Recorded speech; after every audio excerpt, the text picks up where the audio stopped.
Bienvenidos a Ecos de la Memoria. Viajaremos por la historia de nuestra querida Barinas a través de relatos, entrevistas y música tradicional. Exploraremos los eventos, personajes y lugares que han moldeado la identidad de nuestro amado pueblo. Nuestro objetivo es estimular el amor por Barinas y promover el aprecio por su rica historia. Prepárate para sumergirte en las raíces y tradiciones que han forjado nuestra comunidad a lo largo de los años. Ecos de la Memoria. Sin más preámbulo, vamos a dejar con ustedes entonces al doctor Rafael Simón Jiménez. Bueno, muchísimas gracias.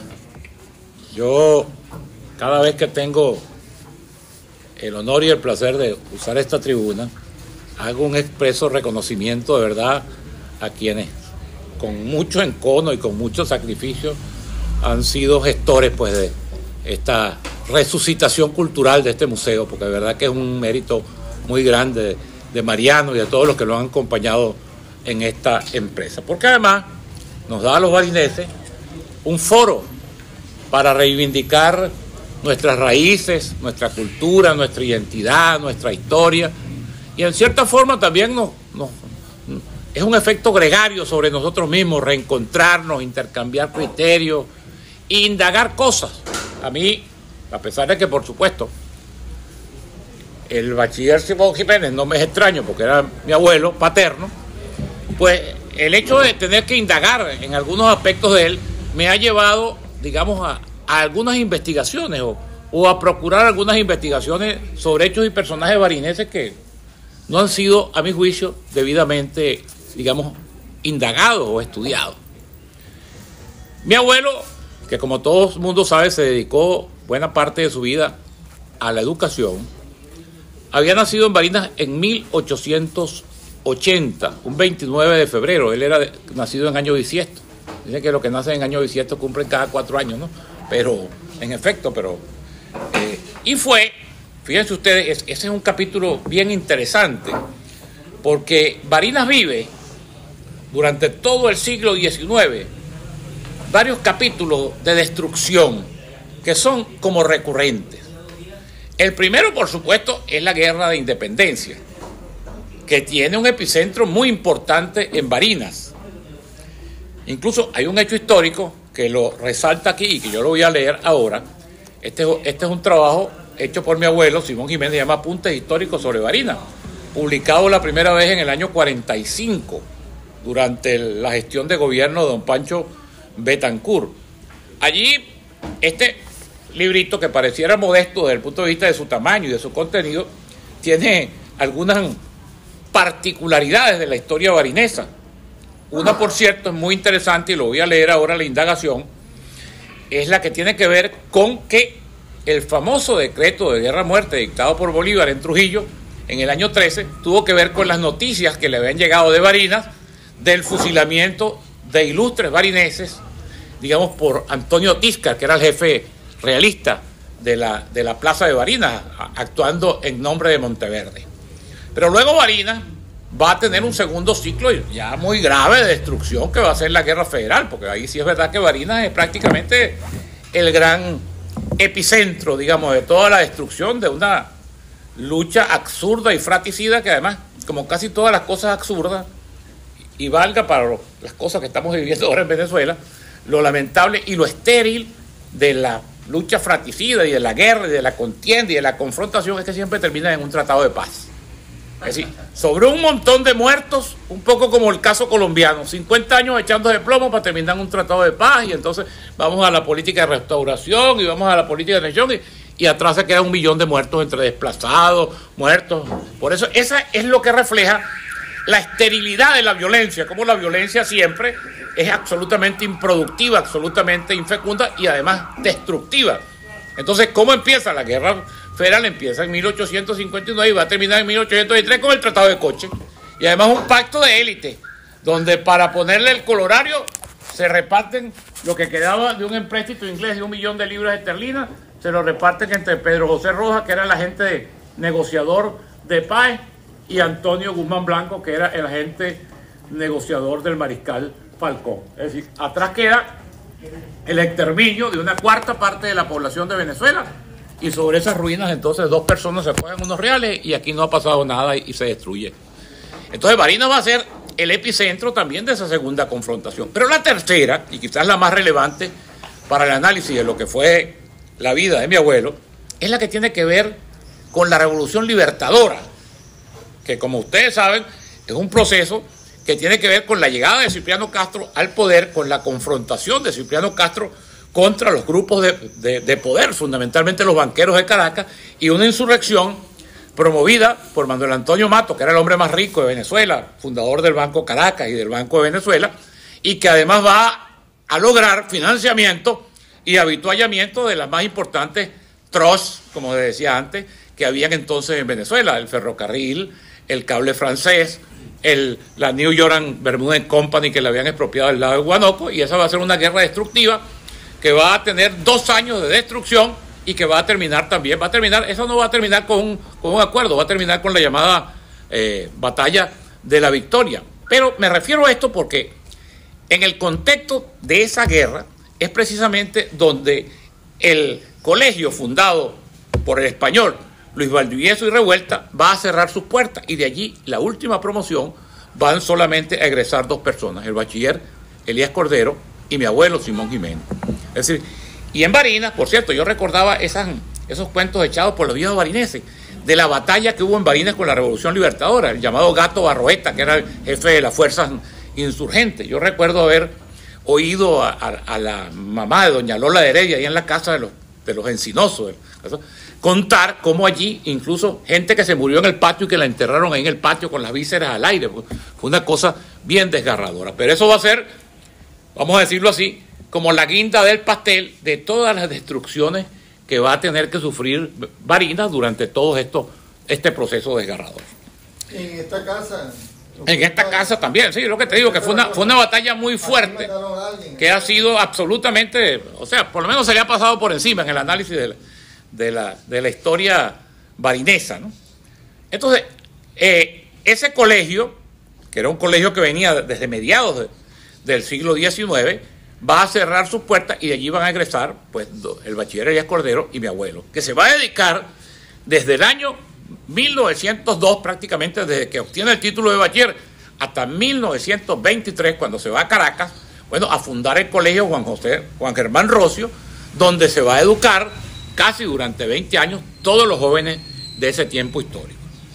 Yo recuerdo particularmente, creo que mi mamá se la donó al Museo de Elis Ibarra, colocado a 2 cuadras de aquí, una carta que le enviaba, por cierto, Alberto Herrero Torrealba, a mi abuelo, Simón Jiménez, destacando lo que había sido, digamos, el aporte de él en la formación de esa juventud barinesa.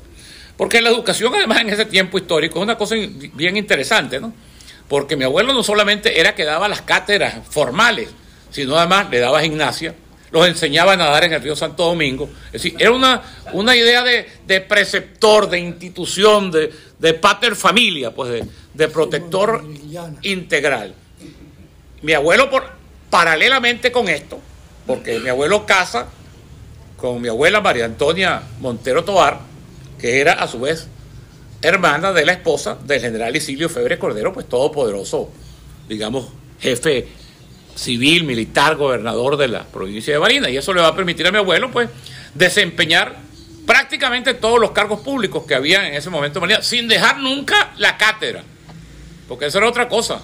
Esos eran cargos, la mayoría de las veces ad honorem. El cargo, por ejemplo, de concejal era ad honorem, el cargo de diputado provincial eran ad honorem, o sea, la gente simplemente era, como se dice, ad honorem porque era honorífico, es decir, la gente entendía que era una distinción que se le delegaba y que por eso no tendría por qué recibir ninguna remuneración ni ningún pago. Entonces tú vas a ver, mi abuelo fue sucesivamente secretario general de gobierno, diputado a la Asamblea Legislativa, concejal de Tito Barinas, presidente del Consejo Municipal durante todo ese tiempo en la gestión de 2 gobernadores. Uno, que es un personaje, por cierto, al que me voy a referir también porque creo que no ha sido suficientemente indagado en su papel en la historia de Barinas, que es el doctor Carlos Jiménez Rebolledo, que es un personaje de verdad, mira, interesantísimo. El primer ministro de Guerra y Marina. Claro, pero no solamente eso. A mí, hace unos años, 5 o 6 años quizás, un día me llama una persona que es bastante conocida en Venezuela, pero yo no lo conozco personalmente, se llama Luis Cobarria. Luis Cobarria había ascendido en la Academia de Ciencias Políticas al sillón que había fundado el doctor Carlos Jiménez Rebolledo. El doctor Carlos Jiménez Rebolledo fue fundador de la Academia de Ciencias Políticas el año 1915. Y Luis Cobarria me preguntó, porque me dieron Jiménez de Barinas, que tú me podías dar información porque le tocaba ocupar el sillón ese, por supuesto, ya después de varios que habían sido titulares de esa distinción o de ese título allí de miembro de la Academia de Ciencias Políticas. Pero después me he puesto a indagar también. El doctor Carlos Jiménez Rebolledo primero es 3 años gobernador de Barinas.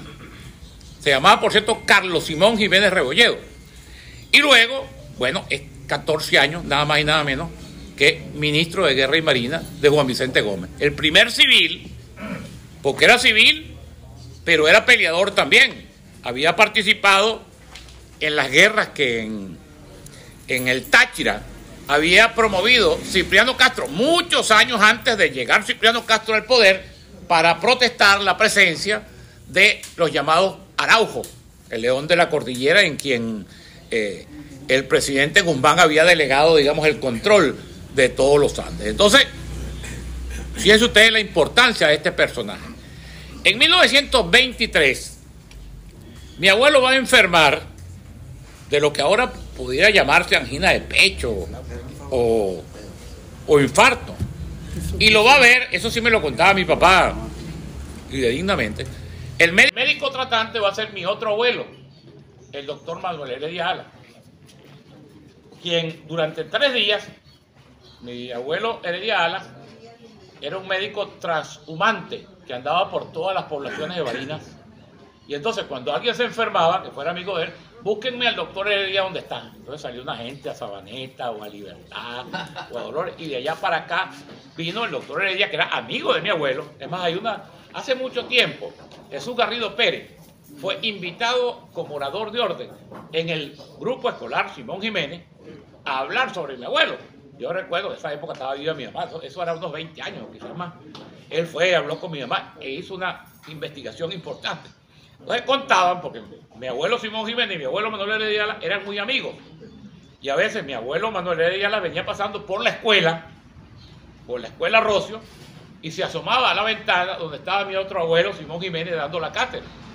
Y le preguntaba: mira, Simón, ¿qué estás dando hoy? Supónganse ustedes, la composición del cuerpo humano. ¿Por dónde vas? Bueno, voy por las extremidades. Déjame para yo seguir la clase. Y desde el lado afuera seguía la clase, el hilo de la clase que estaba dando mi otro abuelo. Pero mi abuelo ahí le recomienda, cuando mi abuelo cae enfermo el año 23, mi abuelo Heredia Alas le recomienda que se vaya a Caracas. Porque le dice: mira, Simón, si a ti te vuelve a repetir eso es una angina de pecho, pero si te vuelve a repetir eso es muy peligroso, porque aquí en Barinas no hay ningún medio. Y ahí es cuando mi abuelo marcha a Caracas y el doctor Carlos Jiménez Rebolledo lo nombra director de administración del Ministerio de Guerra y Marina. Es más, hay una anécdota histórica que también me la contaba mi papá. Está también en los relatos esos que recogió nuestro nunca bien ponderado amigo José León Tapia. Ustedes saben que después de la insurgencia o de la aparición de la generación de 1928, la Semana del Estudiante de 1928, hubo un alzamiento que era parte de un plan cívico-militar para derrocar a Gómez, que es el alzamiento llamado el 7 de abril de 1928, donde una parte de la guarnición de Caracas, combinada con los estudiantes, se proponía pues liquidar la dictadura gomecista. Y parte del complot es que los militares comprometidos en el cuartel San Carlos le iban a dar las armas a los estudiantes para que los acompañaran en el alzamiento. Resulta que un teniente, por cierto, delató el alzamiento, y esa noche, en la noche anterior, en la madrugada, antes que se alzara, llega López Contreras y toma el cuartel. Y los estudiantes que estaban congregados a los alrededores del cuartel San Carlos, lo que uno supone hoy en día que es el Panteón Nacional, toda esa zona donde está la Biblioteca Nacional hoy en día, bueno, cayeron prácticamente en una celada. Hubo un tiroteo allí y salieron corriendo. Y a la casa de mi papá llega Rafael Alberto Medina, que era de los Alzados, toca el portón en la madrugada, le abren el portón y se guarda allí. A los 20 minutos llega un carro del Ministerio de la Defensa a buscar a mi abuelo, que era nada más y nada menos que director de administración del Ministerio de Guerra y Marina durante ese tiempo, y ahí estuvo escondido Rafael Alberto, después estuvo preso en la rotunda. Por cierto que, perdónenme, estoy hablando sin ningún hilo conductor, pero tratando siempre de mantener la coherencia en el discurso. Cuando veamos aquí, una de las cosas más interesantes de este libro de mi abuelo, el tema de la incidencia que tuvo el fusilamiento de los barineses por Tíscar aquí en el decreto de guerra-muerte que emitió Bolívar en Trujillo.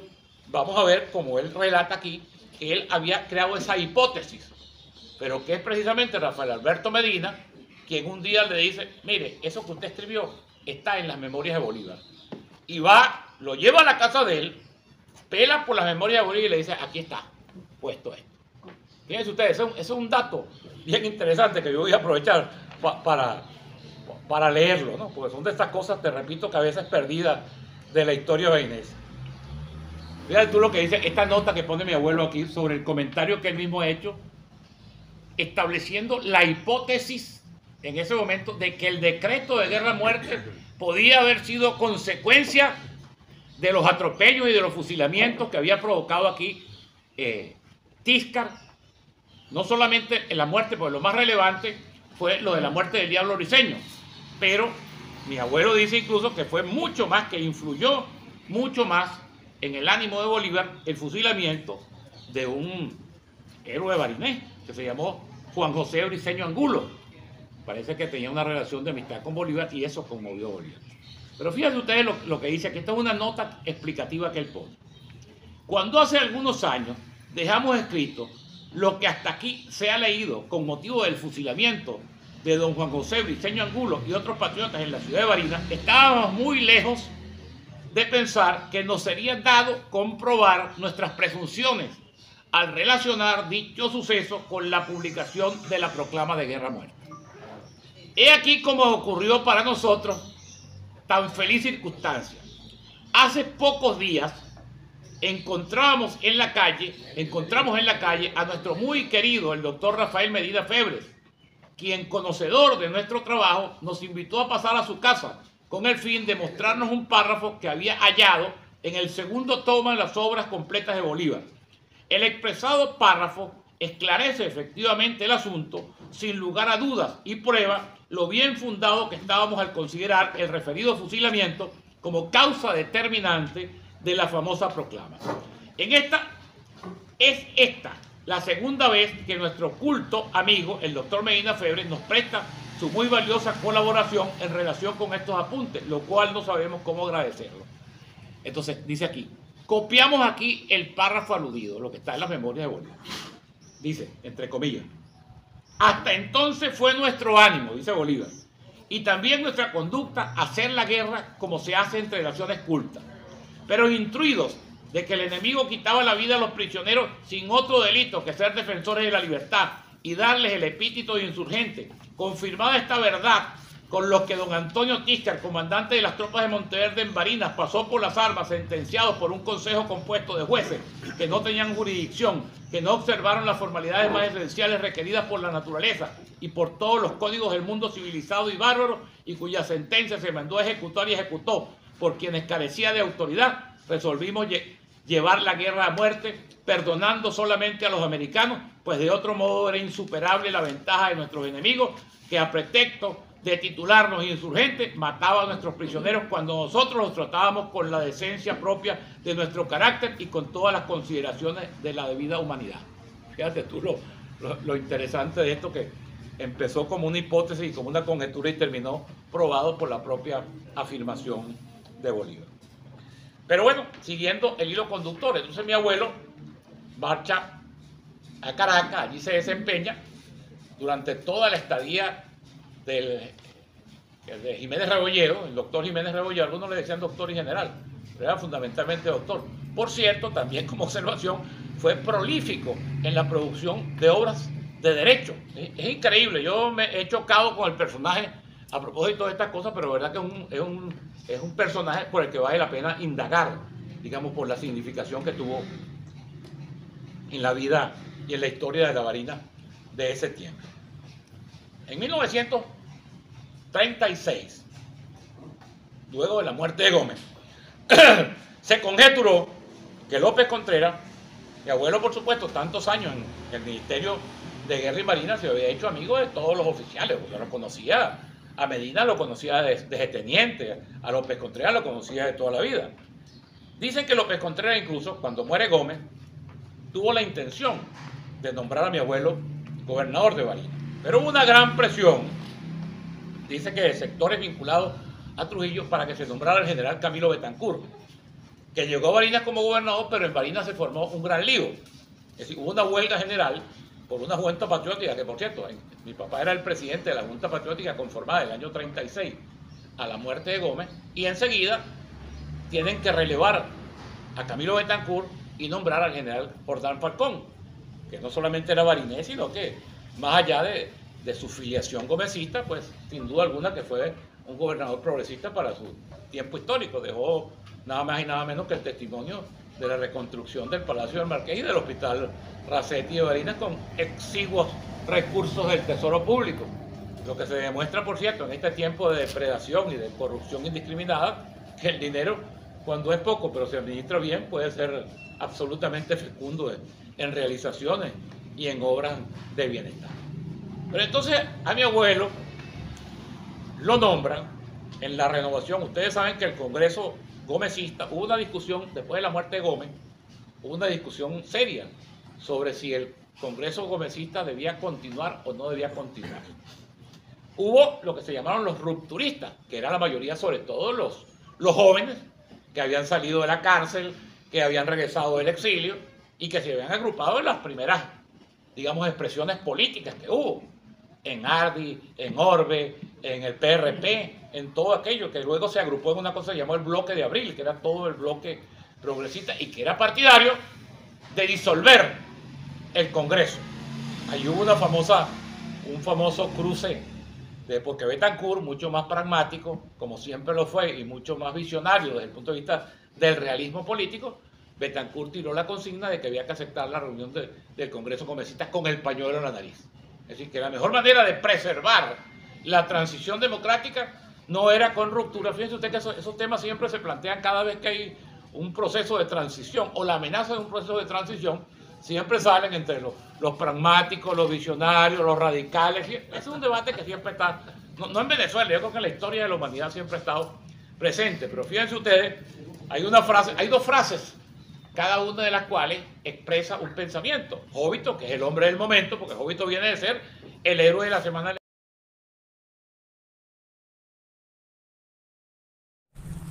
Pero cuando se plantea en el Congreso, del que mi abuelo es miembro, un tema muy importante que fue la llamada Ley Lara. Se llamaba Ley Lara porque la ley la propone Alejandro Lara, que fue el primer ministro de Relaciones Interiores que tuvo, o el segundo. El primero fue Diógenes Escalante, que duró unos días allí, y después nombraron a Alejandro Lara. ¿En qué consistía la Ley Lara? La Ley Lara era una ley destinada a enfrentar el orden público y a disolver las manifestaciones. Para esa época, la fuerza de choque del gobierno era la llamada caballería. Y la caballería, la Ley Lara preveía, entre otras cosas, los 3 toques de corneta. Un primer toque disuasivo, un segundo toque ya, y el tercer toque era la embestida de la caballería para llevarse a todo el mundo por delante. Dicen que yo tuve un tío mío, mi tío Pedro Luis, que era estudiante del 5º año de medicina. Murió, por cierto, de tifus al poco tiempo. Y era muy amigo de Jovito Villalba, porque Jovito Villalba era el hombre, pues, del momento. Dicen que entre Jovito y él le hicieron el discurso que leyó mi abuelo en el Congreso, oponiéndose a la Ley Lara. Y por supuesto, López Contreras, que tenía mayoría en el Congreso, al primer cambio que hubo de la composición sacaron a mi abuelo del Congreso. Es decir, porque evidentemente que no encajaba, porque mi abuelo siempre fue nunca fue un conservador, yo diría que un liberal católico, es decir, un hombre comedido, un hombre prudente, un hombre partidario de las fórmulas, digamos, equilibradas, pero progresista, es decir, un hombre que a favor de la libertad, a favor de todas esas causas. Entonces allí, en ese momento, digamos, se va a... Mi abuelo vuelve otra vez, mi abuelo pasa a ser administrador del Ministerio de Agricultura y Cría, creo que con el doctor Amenodoro Rangel Lamo. Y más tarde, para el 18 de octubre de 1945, cuando termina su gestión pública, va a ser archivero nacional, lo que hoy en día sería director del Archivo Nacional. Con ese cargo se jubila, ¿no? Y hay otra cosa muy importante que yo siempre resalto en estos tiempos tan convulsos que estamos viviendo los venezolanos, y de tanta negación, y de tanto encono, y de tanta polarización, y de tanta confrontación, que es la manera como se le coloca al Instituto de Educación que lleva el nombre de mi abuelo, digamos, cómo le colocan el nombre de él. Porque, primero, mi abuelo era todavía un hombre relativamente joven, tenía 70 años. Joven, quizás para el tiempo histórico no, pero era un hombre en su plena cuestión. En segundo lugar, estamos en plena dictadura de Pérez Jiménez. Mi padre era, bueno, no solamente era uno de los jefes del movimiento clandestino contra Pérez Jiménez, sino además que estaba preso aquí en la cárcel pública. Y sin embargo, Luis Alberto García Monzón, fíjate tú lo que son esas cosas, decide ponerle a ese grupo escolar el nombre de mi abuelo. Por cierto, mi abuelo se disculpó, le mandó una carta muy bonita reconociéndole, pero le dijo que él no podía venir a la inauguración de un grupo de gobierno que tenía preso a su hijo.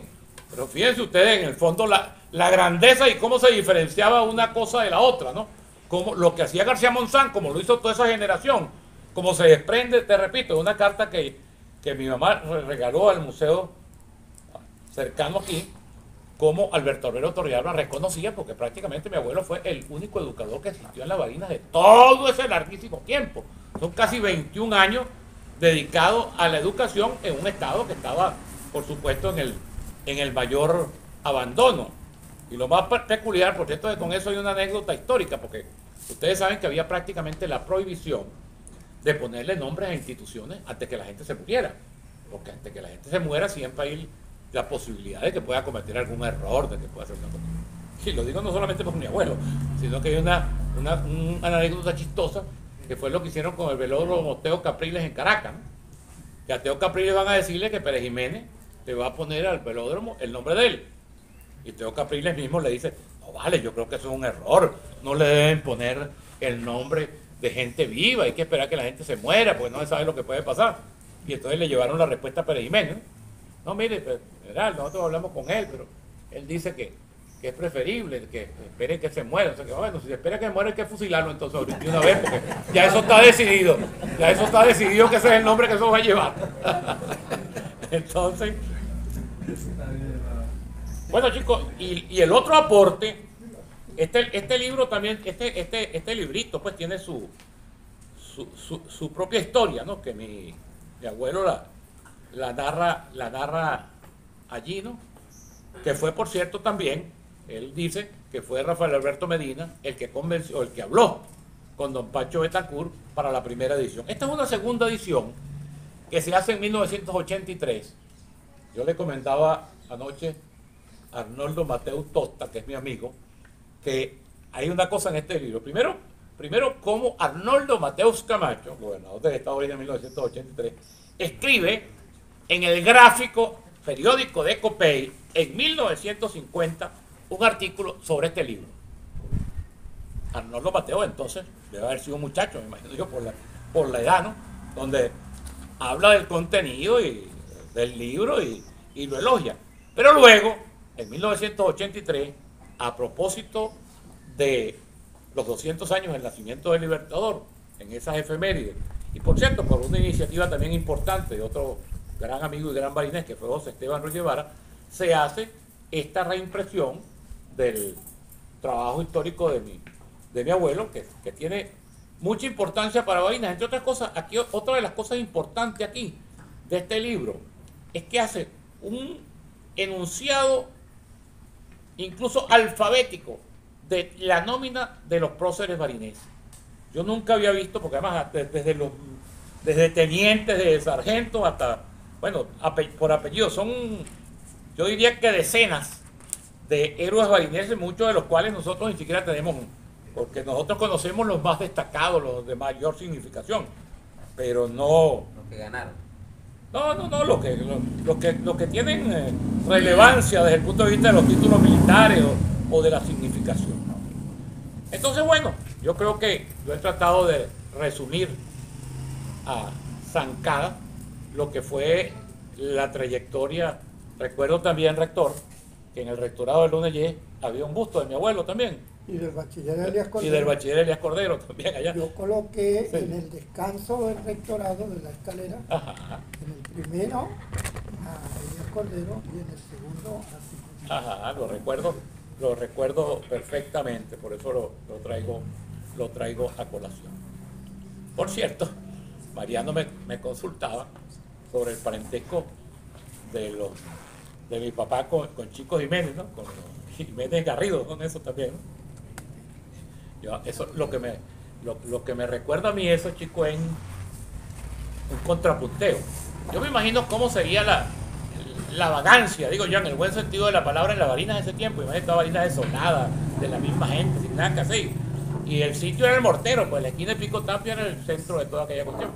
Pero hay un famoso contrapunteo, no, un cruce de estrofas entre mi papá y Chico Jiménez, ¿no?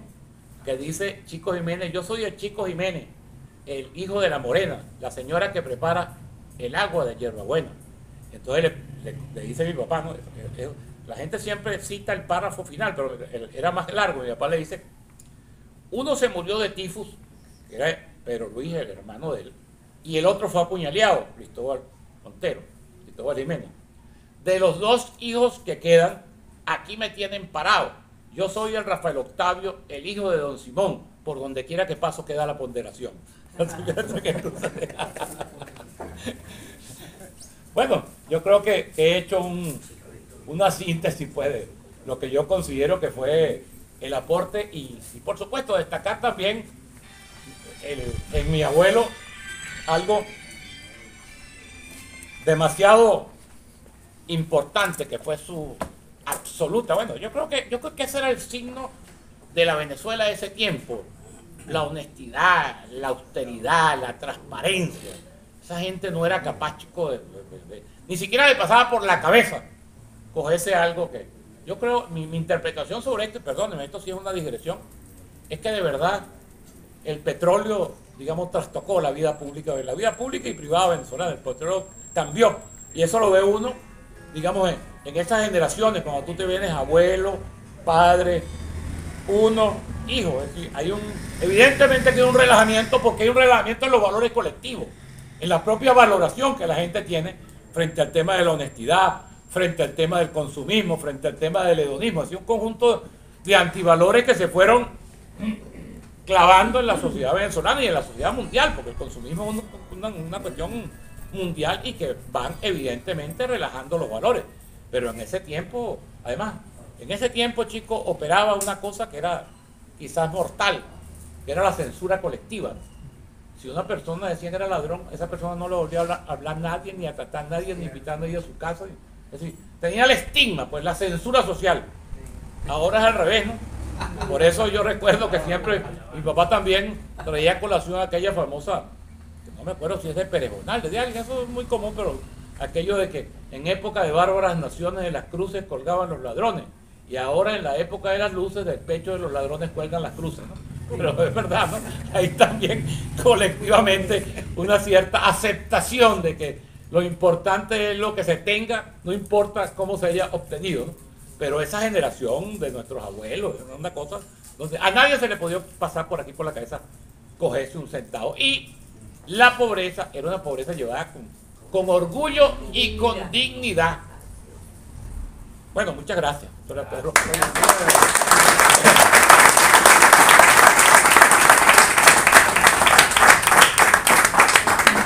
Bueno, como de costumbre, abrimos un paréntesis para el aporte que ustedes quieran hacer a este conversatorio o alguna